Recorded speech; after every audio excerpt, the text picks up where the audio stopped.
जो इंसानियत मरी है और जो असुरता जगी है, उस इंसानियत को जगाने के लिए और उस असुरता को समाप्त करने के लिए ये भागवत जी कभी कभी डायरेक्ट और कभी कभी इनडायरेक्टली प्रहार करेगी। लेकिन जो इस बात को समझेगा वो व्यक्ति सच्चा इंसान बन जाएगा। अभी हम तुम जितने बैठे का तुम क्या समझ रहे हो, हम सब इंसान हैं ना। इंसान बनना बड़ी बात है। इंसान यूं ही नहीं बन जाता आदमी। इंसान का चोला मिल जाना बहुत सरल है। हमें इंसान का चोला मिल गया, लेकिन क्या हम इंसान थोड़े ही हैं। आप जब कभी शादी होती है, विवाह होते हैं, तो पंडित जी पे गुण वर्ग मिलाने जाते हैं ना, तो पंडित जी कहेंगे कि ये जो है लड़का जो है ये राक्षस गुणों वाला है और लड़की जो है ना वो दैवी गुणों वाली है, अथवा लड़की राक्षस गुणों वाली है और लड़का देव गुण वाला है। इसका मतलब क्या है तो वो दोनों इंसान की शक्ल में, लेकिन शक्ल से व्यक्ति मनुष्य नहीं हो जाता है। शक्ल से तो दुर्योधन भी मनुष्य जैसा ही लगता था ना। शक्ल से तो न जाने कितने राक्षस हैं मनुष्य जैसे ही लगते थे, लेकिन जिसके अंदर मनुष्यत्व डेवलप हो गया है, जिसके अंदर मनुष्यत्व जग गया है, सच में मनुष्य तो वही है, हैं?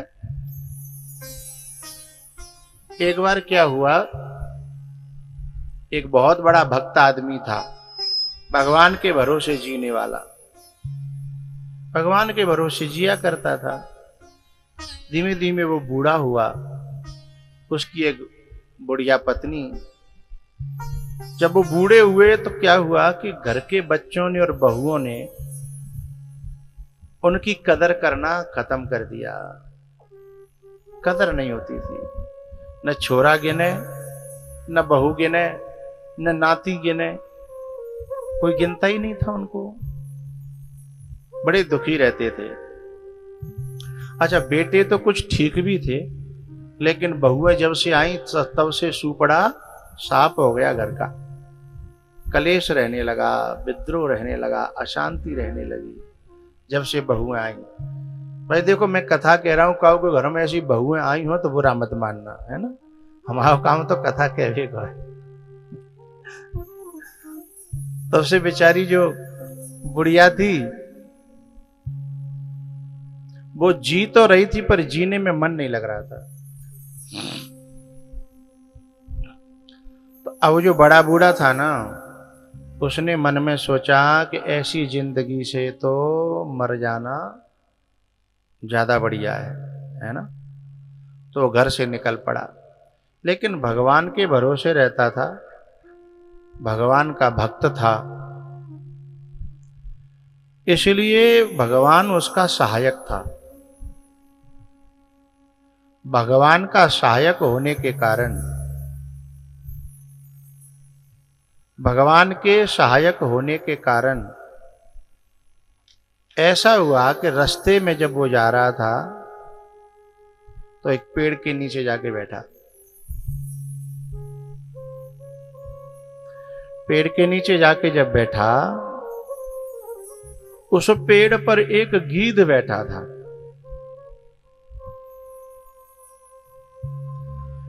और जो वो गीध था ना,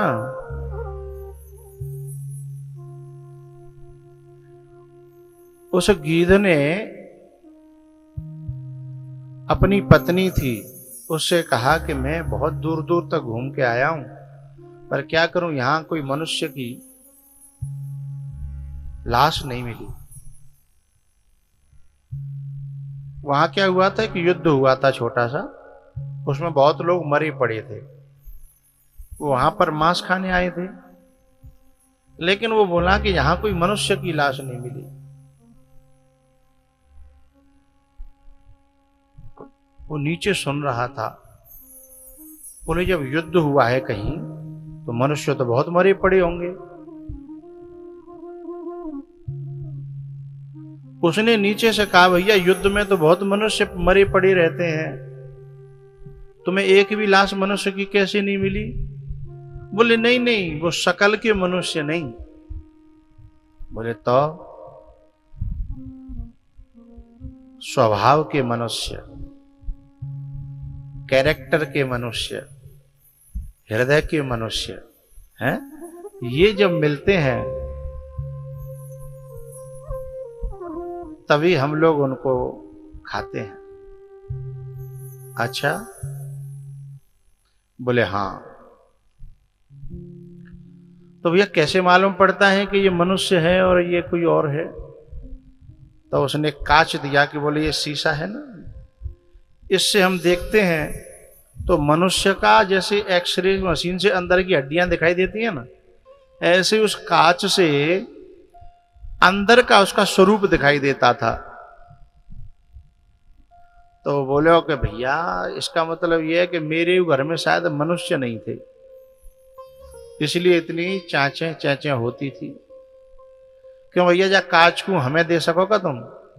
बोले हाँ दे सकते हैं, हमारे पास तो बहुत सारे कांच हैं।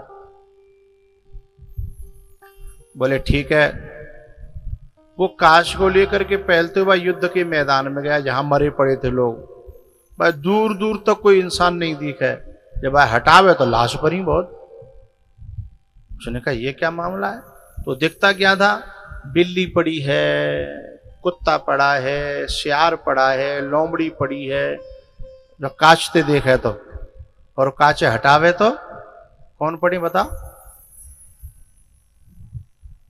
मनुष्यों की लाशें है ना। और जैसे कांच लगावे तो कुत्ता, बिल्ली, सियार ये सब पड़े हैं।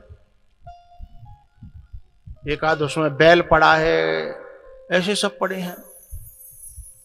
उसने कहा कि भाई ये तो बड़ा धोखा है, आदमी लगता कुछ और है और होता कुछ और है। अब हुआ क्या कि वो कांच लेकर के अपने घर पे आया और घर पे उसने कांच लगा करके चुपचाप देखा तो जो बहू थी उसकी बड़ी वाली, उस पे कांच लगाया तो बहुत बड़ी बिल्ली थी वो। उसने कांच हटा के देखा कि ये तो मेरी बड़ी बहू है, हैं?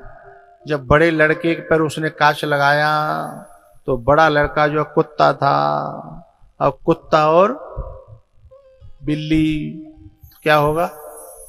लड़ाई होनी होनी है, झगड़ा होना ही होना है? इधर जो उसने छोटी वाली बहू पे जैसे वो लगाया है, तो वो देख रही है शेरनी है, शेरनी। ओ हो भाई जी, तो कहूँ घर कैसे छोड़ेगी जब वो शेरनी है? और जैसे छोटे बीच वाले बच्चे पे लगाया तो बीच वाले बच्चे पे जैसे लगाया तो वो बैल है बेचारा। अब शेरनी का और बैल का कितनी देर बैठेगा तालमेल है? उसने जैसे अपनी बुढ़िया की तरफ लगाया तो बेचारी बूढ़ी गाय बैठी है? अब बिल्ली कहाँ गिनेगी, शेरनी कहाँ गिनेगी, है ना? तो चैथेंगे ना, खाएंगे। इसलिए उसकी समझ में आ गया। उसने उसी समय निर्णय कर लिया कि इनमें गुजारा होने वाला। उसी समय उसने अपनी बूढ़ी गैया को बुलाया कि चल। बोले कहाँ? बोले जहां कहीं इंसान बसते हो, हैं? जहां कहीं मनुष्य बसते हो वहां जीवन कट जाएगा। इनमें बिल्लियों में, शेरनियों में हमारा जीवन कटने वाला। उस बूढ़े बाबा ने अपनी पत्नी से कहा कि चलो, देख लिया दुनिया का नजारा, ना हम किसी के न कोई हमारा।